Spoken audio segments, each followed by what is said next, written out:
So when I got my hands on Pixel Game Maker in the um, originally, I was very intimidated.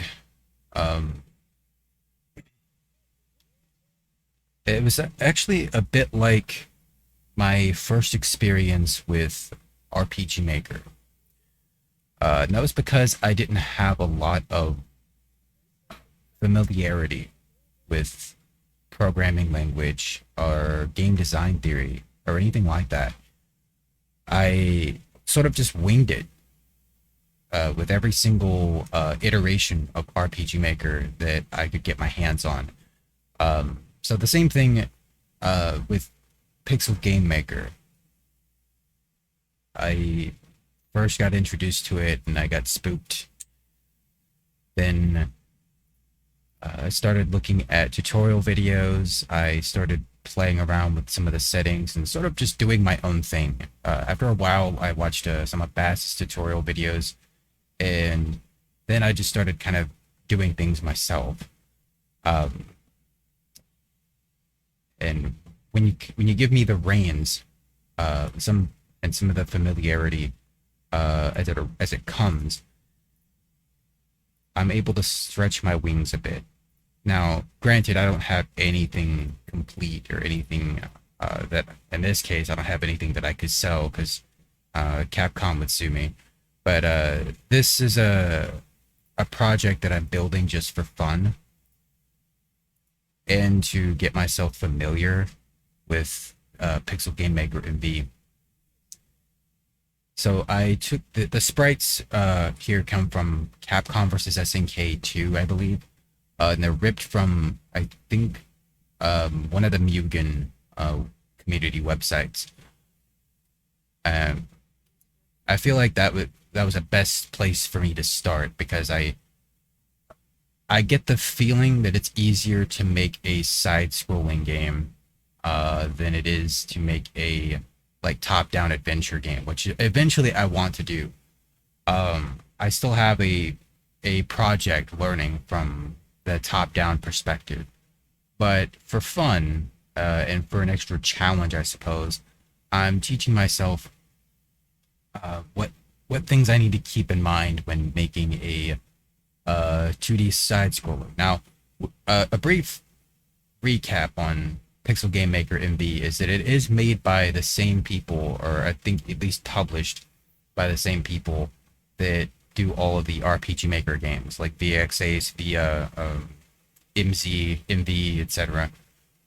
They, uh, I could be wrong, but I'm pretty sure they are. Now, the Pixel Game Maker, or excuse me, the RPG Maker games, the that franchise, it's in some ways a lot easier and more approachable than Pixel Game Maker MV for the sheer fact that the UI in the RPG Maker games is a lot more intuitive. Um, and there are it also could be that I'm biased because I have so much experience in that franchise anyway, but I always felt that it was more approachable to new uh, to people that were new to the software. Um, Pixel Game Maker's biggest weakness, in my opinion, is the UI. It can be so easy to get lost, especially when I will be in one section where I want to go to the objects, and I find myself on one of these screens where I'm looking for this one because there are many tabs under the objects screen. That's one example.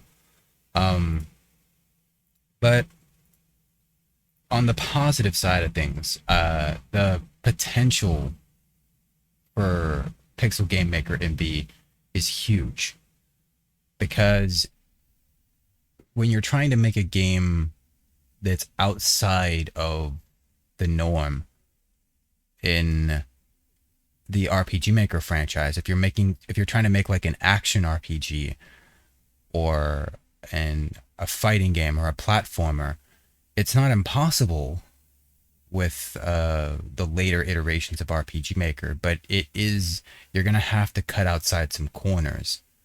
or color outside some lines, I should say, because the engine's not built for that. So you have to have all these plugins or make some yourself to stretch the limits of the software, because it's originally good at making games like Dragon Quest style games. And I think Envy and IMSI, they currently add a side view battle system that's more like the old school Final Fantasy games that we're familiar with. But if you wanted to make something besides that, you would have to stretch the limits of the system with plugins. And in Pixel Game Maker's case, it doesn't have nearly as much limitations because it's designed to make for it's designed for people to make different genres of games, mostly 2D 2D platformer slash adventure games, or top-down Zelda-like games. But because those are very open-ended, you can do a lot more with that than it sounds. If you wanted to make like a Metroidvania style or type of game, you could do that with Pixel Game Maker. If you wanted to actually make a 2D fighting game of your own, as you can imagine from the Ryu sprite, you can do that. Aside from top-down adventure, there's so many other projects that I've seen made with this game so far, or this software so far, that have been really impressive because of its flexibility. The problem with that, though, is that it has quite a bit of a learning curve. So from what I've been building so far, is this beat 'em up, and I haven't gotten much progress in it so far because I've only been actively trying to learn this software for the past 2 days, and I've gotten the hang of animation, how scenes work, how tiles are used in a scene. Pretty much resources are everything that the game uses, and I had to learn how to put the resources in the project that I'm using.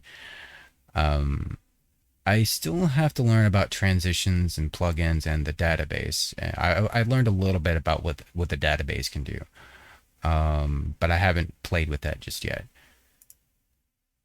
Now, as far as animations go, or I should say, as far as objects go, they all need resources, animations, and then you can make them into an object, which is basically, this is where it becomes a thing in the game. Otherwise, they're just a sprite that can move, that the game doesn't use. The object is where it becomes an entity, where it more or less, for lack of a better term, where it is given life. So this is where the quote-unquote programming takes place. And as you might be able to tell, I'm not looking at walls of code or anything like that. I'm just looking at these nodes and these links to these nodes, and these are actions. And every object, they have a default action, which in this case for Ryu here is idle. And Ryu will by default, if not given any input, will just idle. Many of us have played Street Fighter, so we know what this looks like all too well. The thing is, afterward, you have to give it other commands. So, movement, very important. This is where you have conditions, and the conditions are actually done in the links to each action node. So we're going from idle and we want him to move. So the move forward will take place with the action set by this link. And what I have here is if left or right is pressed, or if controller inputs are pressed. All of these are or statements. So change if any condition is met. So if any one of these is registered as inputs, it will move to this. It will take over this action, and now Ryu is moving. And when he stops moving, we have an action linking back when there's no input being placed. And it'll finish out the animation because I think it just looks cleaner that way. He'll go back to being idle again. And we have similar things with him in jumping and his attacks.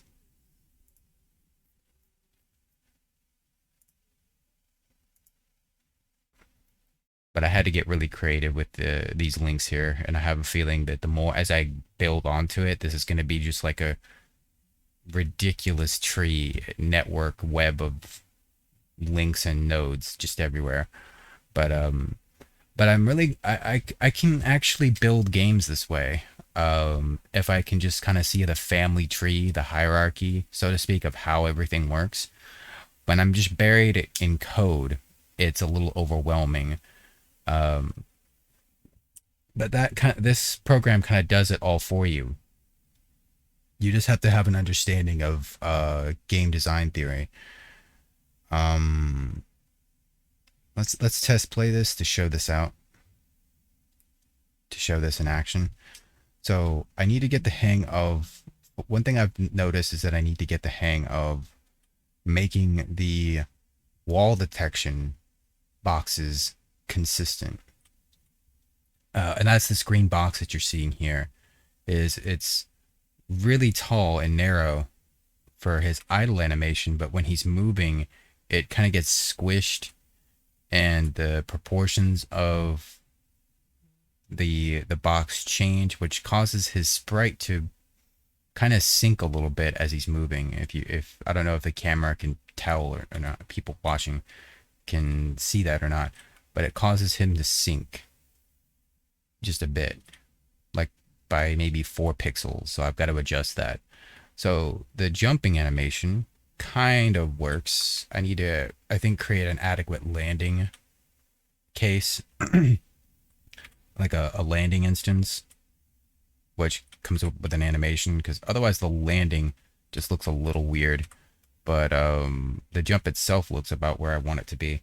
And you can set the gravity and the jump speed and height as you go along. But these are the attacks. I only have these 2 attacks so far. And that little red box, some fighting game players will understand what this is really well. Is that red box that appears is the hit marker, the hit box. Or I should say the attack box. And anything that has a collider that meets that red box, that registers as a hit, and so they'll take damage. So there's also a lot more things you can do with hitboxes and colliders, but for right now, this is just me learning. So if I wanted to adjust these later, I would, and I'm probably going to.